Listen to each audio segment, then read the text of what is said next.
এই 7 দিনের মধ্যে জুমার দিনের গুরুত্ব অপরিসীম। মিশকাত আল মাসলাবি হাদিস নম্বর 1368 কিতাব জুমাতে আসছে, আল্লাহ নবী বলছেন জুমার দিন সেই দিন যেই দিনে নবী আদম আলাইহিস সালামকে আল্লাহ সৃষ্টি করেছিলেন। জুমার দিন হচ্ছে সেই দিন যেদিন আদম আলাইহিস সালামকে আল্লাহ সুবহানাহু ওয়া তাআলা জান্নাতে প্রবেশ করেছিলেন। জুমার দিন সেই দিন যে দিনে নবী আদমকে আল্লাহ সুবহানাহু ওয়া তাআলা দুনিয়াতে প্রেরণ করেছিলেন। মিশকাত আল মাসলাবি হাদিস নম্বর 1369 আল্লাহ নবী বলছেন জুমার দিন আসমানে যত ফেরেশতা মণ্ডলীর মালায়েকা আছে, সমস্ত মালায়েকা ফেরেশতারা তারা ভীত সন্ত্রস্ত থাকে।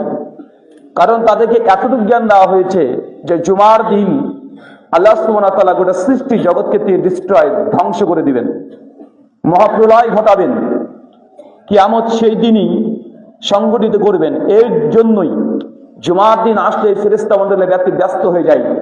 আজকেই নয়তো সেই দিন, এই যে তারা সর্বদা তাসবিহ তাহলিল জিকির আজকারে মগ্ন হয়ে থাকে।